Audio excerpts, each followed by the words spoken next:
Okay, so remember, what the franchisor wants is for you, as the incoming franchisee, to sign that dangerous contract and then invest your money in expanding their business.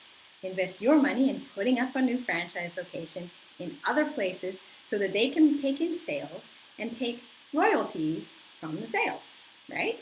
Now, we've already established that they may be taking your money to build their buildings when the numbers don't really work out for you, or taking your money to get these really hefty franchise fees. But let's talk about these contracts that you would be signing if you purchased a franchise in order to invest in their business, because that's what they want, is they want you to invest in their business by signing a contract that's very, very much in their favor. So they have followed the legal regulations that are in place right now, the regulations put together by the FTC, to put together a franchise disclosure document, or an FDD, that is supposed to give you the information you need to make your decision to buy this franchise. And if you're looking for a franchise, you of course will read all sorts of things about how you need to be careful and read the FDD really well, even though it's this really long document that doesn't make a lot of sense to you. Because that's what it's there for, right, is to help prevent you from being defrauded. So therefore it makes logical sense that to prevent yourself from being defrauded, you should look at it, because that's what it's for, right?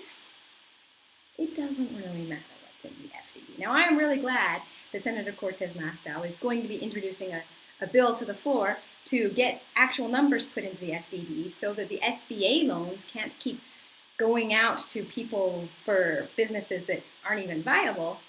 But the reality is, because the contract you're signing is written so much in the franchisor's favor, it doesn't really matter what's in that FDD. Now, I'm going to give you a few examples. So, for example, Item 3 of the FDD requires that a franchisor disclose to you any litigation that the franchisor has been involved in previously in order to give you an idea about whether or not the franchisor might sue you, right?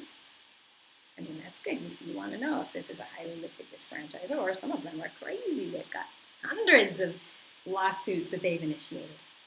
But some of them initiate lawsuits without disclosing the lawsuits in their FDD. And you know why?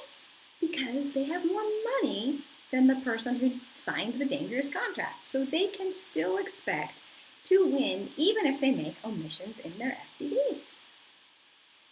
We'll talk a little bit more about litigation soon, but here's another really interesting one. Now, one of the ideas is that if you're thinking about buying a franchise, in order to prevent yourself from being defrauded, to protect yourself, you should look at the phone numbers of past franchisees who are in the FDD who've left the system and call them and ask them why they've left the system.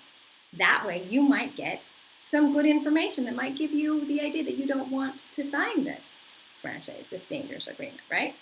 So the way that franchisors can get around you getting information from franchisees who have left the system is by disclosing the numbers as they're required to, the phone numbers of the past franchisees as they're required to by the FTC, by disclosing the phone numbers, the business numbers that the franchisees are no longer using. Because remember, the franchisee opened a business for the franchisor and then left the franchise. The franchisor is required to disclose the phone number of the franchisee who's left the franchise in the FDD. So the franchisor can disclose the phone number of the business that is no longer operating because the franchisee has left the franchise system. This happens a lot.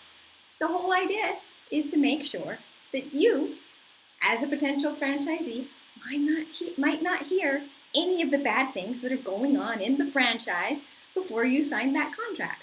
While all along you have the support of a franchise consultant who's there to try and make the job, the scary parts of your family's not supporting you, they're saying you might lose everything, to try and make that easier for you to feel safe after they've narrowed it down to 3 for you. It's all about getting you to sign this very, very dangerous agreement.